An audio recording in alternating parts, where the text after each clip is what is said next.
I am Alara Vaughn, and I am 34 years old, married, educated, employed, and so deeply tired that some days I feel like I'm slowly disappearing inside my own life. Not in a dramatic way. Not in a way that anyone could easily point to and say, there, that's when it happened. It happened quietly, patiently, in moments small enough to excuse and gentle enough to dismiss. Until one night, standing in a hospital parking lot, I realized I wasn't even trusted to drive myself to my own father's bedside. Before I continue, please like, comment, and subscribe, and tell us where you're watching from. Stories like this reach people who are questioning their own reality in silence. People who are being controlled under the disguise of care. If any part of this story feels familiar, your support helps keep these stories alive and reminds others that they are not alone. The hospital lights were too bright, reflecting off the wet pavement like a spotlight I hadn't asked for. The air smelled sharp and sterile, a mix of antiseptic and cold metal. My hands wouldn't stop shaking, no matter how tightly I clasped them together. Somewhere inside that building, my father, Thomas Vaughn, lay hooked up to monitors after collapsing in his home in Lakehurst Ridge.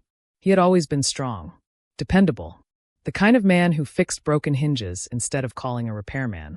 Seeing him fragile unsettled something deep in me. He looked at me from the wheelchair, confusion clouding his tired eyes. "Why didn't you drive?" he asked. I opened my mouth to answer, and nothing came out. Not because I didn't have words, but because the truth felt too humiliating to say out loud. I had arrived at the hospital in a stranger's car, gripping my phone with a rideshare app still open on the screen, my stomach twisted with shame. My father hadn't asked to hurt me. He was worried, confused. He had always known me as independent, the daughter who handled things, who showed up without being asked, who didn't wait around for permission to live her life. That was the version of me he remembered. The car wasn't available, I finally said. The lie tasted wrong the moment it left my mouth. The truth was worse. I didn't have my car. I hadn't had it for days. I told myself it was temporary. I told myself it wasn't worth an argument. I told myself I was overreacting. But standing there with my father lying behind those automatic sliding doors, something inside me finally aligned into a clear, terrifying picture. This wasn't care. This wasn't concern. This was control. My husband's name is Julian Cross. We'd been married for 4 years. Julian is calm, measured, soft-spoken, the kind of man people trust instantly. He never raises his voice, never slams doors. His composure is often mistaken for kindness, his silence for wisdom. His mother, Maribel Cross, has always been present. Too present. She calls it being involved. She says she worries. She says she knows what's best. A few days before my father collapsed, Maribel had been sitting across from me at the kitchen table in our townhouse in Briar Hollow, holding a porcelain teacup between manicured fingers. She looked at me over the rim and smiled softly. "I'm going to hold on to your car keys for a little while," she said. She said it the way someone announces they're borrowing sugar. I laughed because I genuinely thought she was joking. She didn't laugh back. The room shifted. "What do you mean?" I asked. She sighed, slow and patient, like I had disappointed her. "Alara, you've been emotional lately," she said. "You're overwhelmed. You're not thinking clearly. Driving isn't safe for you right now." The words settled on my chest like weight. Emotional. Not thinking clearly. I tried to explain. Work had been heavy. Deadlines, stress, expectations, yes. But I was fine. I was tired, not unstable. I was human. Maribel nodded the entire time. She wasn't listening. She was waiting. Julian walked in halfway through my explanation. She turned to him and repeated everything she'd just said, almost word for word, like a script they both knew by heart. He didn't hesitate. "She's right," he said gently. "You've been on edge. This is for your own good." I remember gripping my hands together so tightly my fingers hurt. "Why didn't you talk to me first?" I asked him. He frowned, not angry, just concerned, like I was a child misunderstanding something obvious. "Why are you making this a big deal?" he asked softly. "No one is taking anything from you. Mom's just helping. Helping. She knows what's best for you." That sentence hit harder than anything else. Not we. Not you. Her. I tried to explain that the car was mine. That I needed it for interviews, appointments, independence. That I didn't feel safe not having access to my own transportation. Maribel stepped closer and placed a hand on my arm. "You don't need to worry about those things right now," she said. "Focus on calming down. We'll take care of everything. We. Every time I pushed back, their voices softened, as if lowering the volume made their words kinder. By the end of the conversation, I was apologizing. I wasn't even sure what for. That night, lying awake beside Julian, I replayed the moment again and again. I wondered if I really was overreacting. If maybe I had been too emotional. If maybe they were right. And without realizing it, I accepted something dangerous. Maribel wasn't just my husband's mother. She was the one quietly making decisions. And everyone, including me, was expected to fall in line. It didn't happen all at once. That's the part that still frightens me. If someone had taken my independence overnight, I would have fought back. But this happened in small, reasonable-sounding steps, until one day I looked around and barely recognized my own life. Before I married Julian, I made decisions without asking permission. I managed my own money. I trusted my instincts. I planned my days. I spoke freely. After the wedding, Maribel started showing up more. First with advice about budgeting, then suggestions about schedules, then requests to review our accounts. She's just making sure everything's healthy, Julian said. Soon she was reviewing bank statements. When I questioned it, Julian said I was being defensive. What hurt most was how he started to sound like her. He stopped saying "Mom says." Her words simply came out of his mouth, fully formed. When I told him I felt uncomfortable, he barely looked up from his phone. "This is drama, Alara," he said. "You always do this." Drama. That word silenced me. So I stopped explaining, but I didn't stop noticing. I noticed when plans changed without asking me. I noticed when my access narrowed. I noticed how often I doubted myself. The marriage I thought I had was built on partnership. The one I was living in was built on obedience. And the most painful realization was this. I hadn't just lost control of my life. I had lost my voice inside my own marriage, quietly, piece by piece, while the people I trusted told me it was for my own good. I told myself losing the car was symbolic. Something temporary. Something uncomfortable but not dangerous. I was wrong. The reality hit the morning I had a job interview across town. It wasn't my dream job, but it mattered. It was a step back toward the woman I used to be. I woke early, got dressed carefully, sat on the edge of the bed staring at my phone. I asked Julian if he could drive me. "I have meetings," he said without looking up. I asked if his mother could bring the car back, just for the day. "It's not a good idea to upset her," he replied. I opened a rideshare app. Prices were high. Wait times long. By the time a driver became available, I knew I'd be late. I canceled. When the interviewer emailed to reschedule, I didn't respond right away. I just sat there fully dressed, watching the minutes pass. When Maribel came over later, I told her I'd missed the interview. She smiled calmly. "Maybe this is a lesson," she said. "You should be grateful you don't have to rush around chasing things right now." "A lesson?" I looked at Julian. "You didn't need to bring this up like that," he said. "You're making my mom feel bad." That was the moment something inside me shifted. Not loudly, not dramatically, just quietly. I nodded. I said nothing. But I was done explaining myself to people who had already decided I was wrong. After that morning, the missed interview, the calm dismissal, the way Julian asked me to apologize for being inconvenienced, I stopped reacting the way they expected me to. I didn't argue. I didn't cry. I didn't explain myself. On the surface, I became quieter, softer, easier. Inside, something very different was happening. I was paying attention.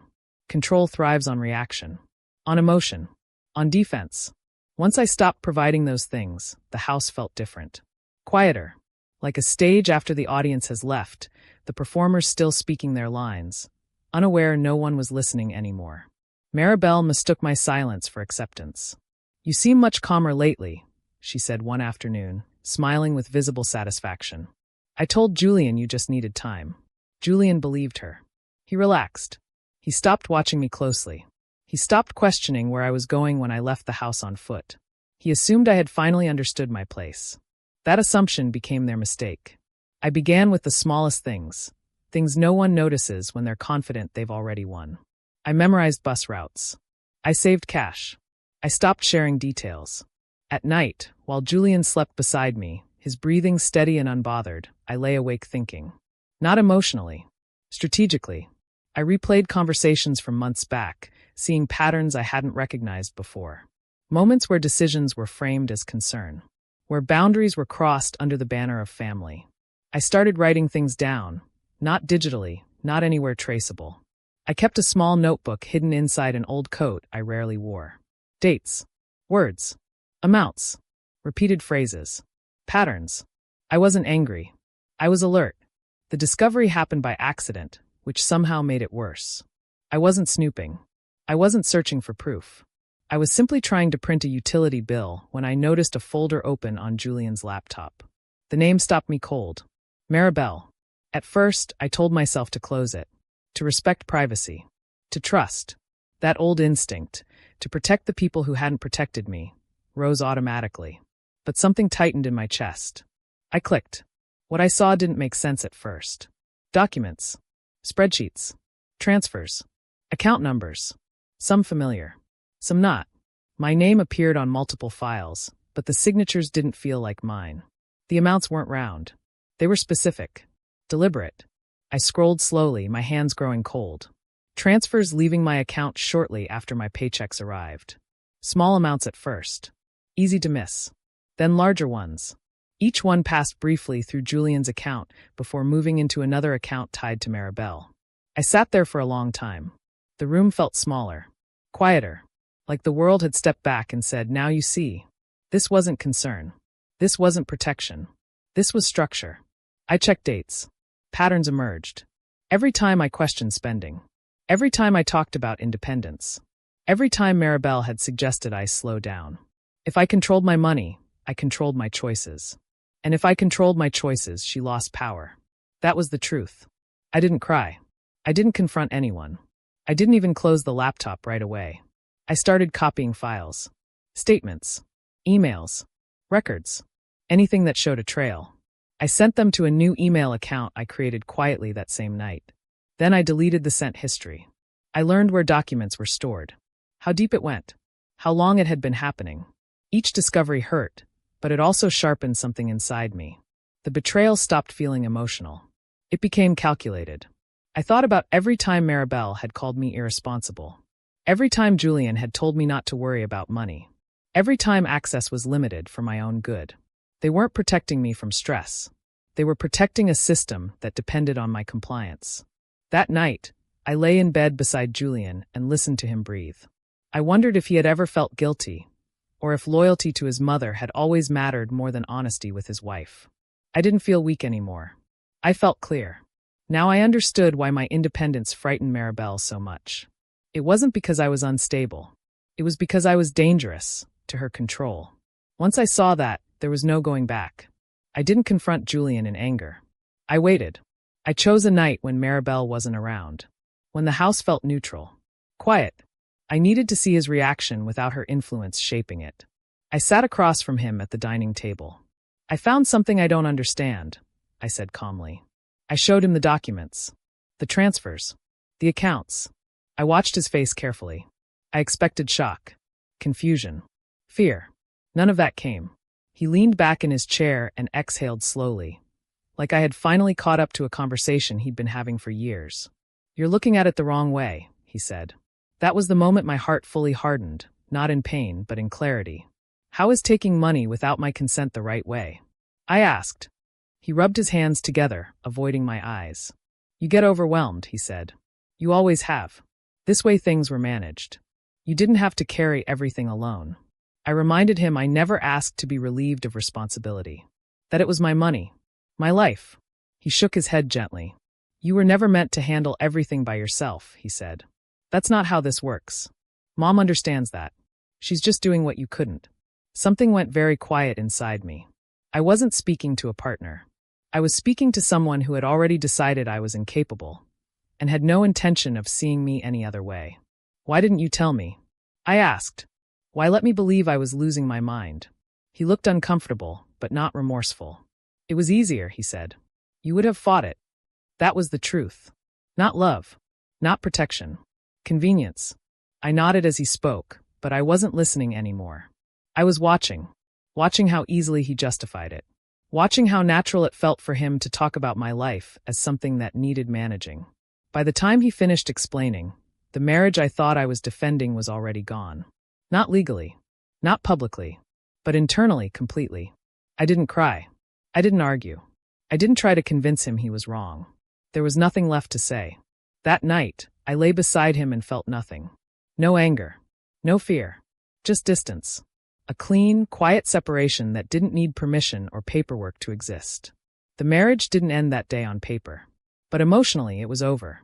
And for the first time in a long while, I felt steady instead of small. After that conversation, I stopped asking for permission. Quietly, carefully, in ways no one noticed at first. I changed passwords. I created a new email. I redirected bank statements. Late at night, while Julian slept, I rebuilt access piece by piece. Each small step felt risky but grounding. For the first time in months, I could see my finances clearly. What was mine? What had been taken? What was missing? I didn't touch anything yet. I just watched. I arranged transportation without telling anyone. Memorized schedules. Stored cash. I carried my personal documents with me whenever I left the house. I booked legal consultations under neutral calendar names. I spoke softly on the phone. Gave facts only. I learned my options. I didn't rush. I didn't panic. I waited.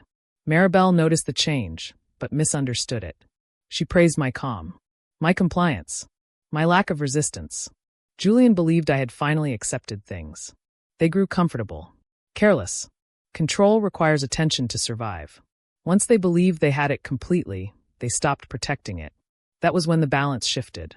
One night, I looked at my reflection in the bathroom mirror and barely recognized the calm in my own face. It wasn't defeat. It was focus. They thought I was obedient. What they didn't see was that control had already begun slipping through their fingers. They just hadn't felt it yet. The morning I took my car back was quiet in a way that felt almost sacred. No shouting. No warning. No dramatic confrontation. Just a steady calm that surprised even me. I had already done everything that mattered long before that day arrived. The planning. The documentation. The preparation. This wasn't a decision made in anger. It was the final step in a choice I had already committed to. I knew exactly where the car was. I knew whose name was on the title. I knew my rights. I also knew I didn't want a scene. I wanted it handled correctly. Cleanly. Safely. I sat in the passenger seat of my friend's car outside Maribel Cross's house, watching the morning light stretch across her manicured lawn. The house looked the same as it always had, large, polished, confident. A home built on certainty. On authority. On the belief that control, once taken, could never be challenged. When the police car pulled up behind us, my hands didn't shake. That was how I knew I was ready. Maribel opened the front door moments later, confusion crossing her face for a fraction of a second before she saw me step out. Her calm smile appeared automatically, like muscle memory. "Ilara," she said warmly. "What's going on?" I didn't answer her. I spoke to the officer instead. I handed over the paperwork. The title. My identification. Everything clearly laid out. The officer nodded as he reviewed it, already understanding the situation before Maribel finished explaining herself. She spoke quickly. Calmly. She always did. She said she was holding the car temporarily.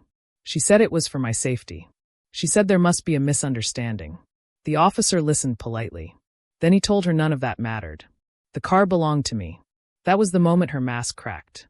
Her smile stiffened. Her jaw tightened. The warmth in her voice disappeared, replaced by irritation she could no longer hide. "You didn't have to do this," she said, looking at me like I had betrayed her personally. "You could have just talked to us." I didn't argue. I didn't explain. I watched as the officer asked for the keys. Julian arrived halfway through, breathless and red-faced, panic already bleeding into anger. The moment he understood what was happening, his voice rose. "This is insane," he said. "You're humiliating my mother." I felt nothing. No need to defend myself. No urge to justify. No shame. Maribel stood frozen on the porch, pride wounded, while Julian paced the driveway demanding answers I no longer owed him. When the keys were finally handed over, they felt heavier than I remembered. Real. Solid. Mine. I thanked the officer quietly and walked to my car. Julian followed me, still talking, still demanding control. "You can't just leave," he said. "We need to talk." I didn't respond. I got into the driver's seat, adjusted the mirror, buckled the seatbelt. Ordinary things. Simple things. Things I hadn't been allowed to do for myself in far too long. As I pulled out of the driveway, I saw Maribel standing motionless on the porch and Julian shouting words I no longer heard. The house looked smaller from the road. I didn't feel victorious. I felt free. The fallout didn't arrive all at once. It came in waves. Letters. Phone calls. Meetings Maribel could no longer control with calm smiles and carefully chosen words. Once my silence was gone, the structure she built began to collapse. The financial trail I had documented was no longer private knowledge. Accounts were questioned. Transfers flagged. Explanations demanded by people who didn't care about intention, only evidence. Julian unraveled faster than I expected. He had spent his life believing someone else would clean up the mess. When his mother couldn't shield him anymore, panic set in. His calls shifted from anger to desperation. "You're destroying the family," he said one day. Then later, "Please just fix this." I didn't respond. For the first time, I told my father everything. We sat at his kitchen table in Lakehurst Ridge, the same place where I had once done homework and talked about college dreams. My voice shook at first, but I didn't stop. I told him about the car, the money, the control, the way I had been made to feel small inside my own marriage. He listened without interrupting. When I finished, he reached across the table and held my hand. "You don't have to explain yourself to anyone," he said quietly. "You're not wrong for protecting your life." That was it. No guilt. No pressure. No conditions. The contrast almost hurt. Maribel tried once more to regain control. She asked to meet, framing it as forgiveness and moving forward. But there was no apology. No accountability. Just an expectation that I would return to my place. I declined. Without my silence, her authority collapsed. Julian asked if we could try again. He said he understood now. But nothing in his voice showed understanding, only fear of losing control. I said no. Walking away didn't feel dramatic. It felt final. Months later, I returned to that hospital parking lot. Not because I needed to, but because I wanted to. The place looked smaller. Lighter. Less heavy. My father walked beside me, slower than before, but steady. He stopped near the spot where he had asked the question that changed everything. "You never really answered me that day," he said gently. "Why didn't you drive?" I didn't rush to fill the silence. "Because I forgot I was allowed to," I said. He nodded once. That was enough. For a long time, I thought revenge had to be loud. Dramatic. Public. But I was wrong. What I did wasn't revenge. I simply stepped out of a life built on shrinking me. I walked away with my autonomy intact. That was the part they never expected. Life didn't suddenly become easy. But it became mine again. I didn't lose a family. I lost a system that depended on my silence. I didn't fail a marriage. I survived one that required me to disappear. And that is something no one can ever take from me again. If this story resonated with you, please like, comment, and subscribe, and tell us where you're watching from. Your voice matters here, and your support helps keep stories like this alive for people who need them.